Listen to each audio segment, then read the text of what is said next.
What's up guys, Ghostface here with another video. I'm going to show you how to make a Gen 1 mask. Not really, I'm going to show you how to take any Ghostface mask that you want to customize and make into any other replica that you can't quite afford. I'm going to show you how to do that. I mean, all I know is it works for a Gen 1 lookalike. So what I basically did was I took the mask, I just re-shrouded the whole thing. Well, this came with no shroud, it came with a bib.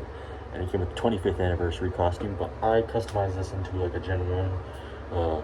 So my robe is like a 1996 Scream 1 replica. I tried to make it into that, so I didn't have any mask that was like kind of looking like a Gen 1. It all kind of looks like a mask from Scream 3 or Scream 5 and Scream, I don't know about Scream 6, but I'm gonna show you guys how I did it. I'm gonna show you how every single thing I did to it to make it look like how it does.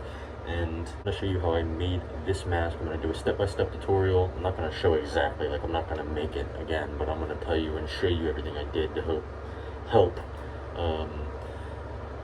you with your custom Gen 1 mask and hopefully have yours look like mine does. So before I take off the mask and show you like what I have inside, how I stitched it, how I made the shroud, I'll tell you what I did. I took an old t-shirt, I just cut the shirt apart. I made like the template, I just drew it onto a piece of paper and cut it out. You can eyeball it, that's what I did before. It's not gonna look the cleanest, it's not gonna be the you might have to try it a few times, but it definitely works. I mean, anything's possible really. But yeah, old t-shirt for the shroud, nothing too serious. For the eye mesh that came with the mask, this was the bibbed mask that came with the 25th anniversary costume.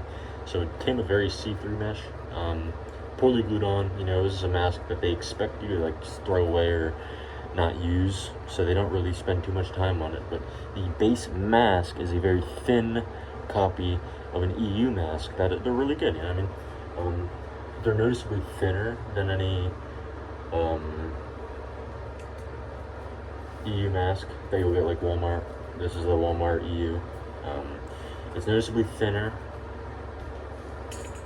and you'll notice some drip marks. That is mine. Inside you can see the drip marks from the mold, from the vinyl. So, very cheap mask. I put new pantyhose in the eyes. Just get some pantyhose from Walmart or dollar store even has them. I have some here. But I use these I found in my basement. There's random pantyhose there. You need a good pair that you can definitely see through, but they can't see through to you. You need a good dark pair of pantyhose black, and just cut them and put them in there. And yeah, and obviously I reshaped the mask. That was like the first thing I did, and yeah, and then I sewed the shroud on. But I'm going to show you how in the next clip. I'm going to show you what I did in specific. Now, the first thing I did to make this mask into a Gen 1 lookalike is, here, let me flip it inside out. So the first thing I did was I had gotten a new elastic band. You really don't need to do this, especially if you're using like one of the Walmart EUs, but just from what I noticed, the EUs that come with the 25th were just poorly sewed on. They barely were even out on there, so I just got a new elastic, but you don't really need to do that. That's not a big important step. But the next thing I did was I had gotten some like the pantyhose or whatever. You gotta get them in there. So this is what it looks like. You have to get some Loctite. This is the best stuff to use. I don't know, you can use hot glue. I tried it on like one of my masks, but it doesn't work. It doesn't bond the best way. So the best thing I recommend is just Loctite, the vinyl and fabric and plastic adhesive, flexible adhesive. You can get this at Walmart. That's where I got mine. So you can take that, you put that all around the eye. You can just Q-tip, you can use like your finger. That's what I did. I don't recommend it, but you put that all around the eye, and then you cut 2 pieces of mesh that are about bigger than the eye. On one of my masks I failed to do that, so I mean it's not really that big. As long as it's covering the eye, you can put it over. You put it around the whole entire eye, the glue, and then you press it, and you kind of just work it on over the whole entire thing, and then you just let it sit and dry overnight. 24 hours is what I like before I wear it. That's how long I wait, but it sets in like a few hours. But yeah, so once you do that, you can put the shroud on. What I recommend doing is basically, like I said, grab another shroud or just grab another mask, put it on like the fabric you're using, just line it up there, and then you can just draw it or cut it out of that outline.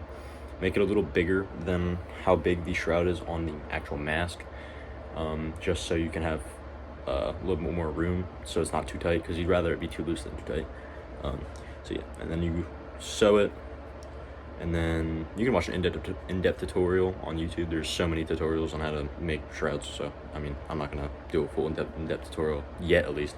But then you gotta to sew this shroud on here like this, and make the face the same shape, or at least reminiscent to the Gen 1.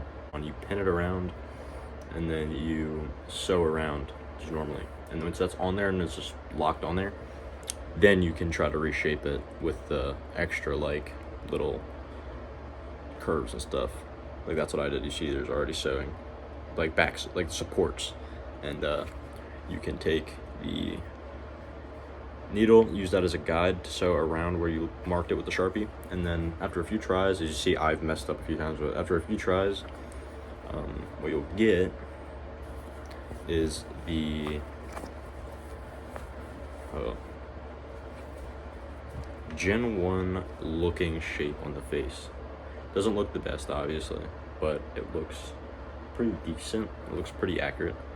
Obviously, you don't have the squinted eyes. The eyes in the actual movie are kind of squinted, but you can do that, but you would have to do that, like reshape the eyes before you put the eye mesh in. But yeah, so let me put the mask on, and then I can show it off a little bit more, and then I'll end the video. So yeah, that is how you make your Gen 1 look-alike, or just kind of Gen 1 style Ghostface mask. Get those good, curves going and stuff, but yeah, so there's like extra shots of it, everything. It's not perfect, but it does the job, especially for like if you're going to like cons or whatever, you're just doing cosplay around the house, photos, whatever. It looks pretty good, it's not the worst idea, but yeah, so I don't really got much to say about it. Yeah, this thing's pretty cool. Yeah, that was how to make the, it was basically just a tutorial on how I did it, if you wanted to follow along with it. But yeah, that's how I made the Gen 1 style Ghostface mask. Peace out.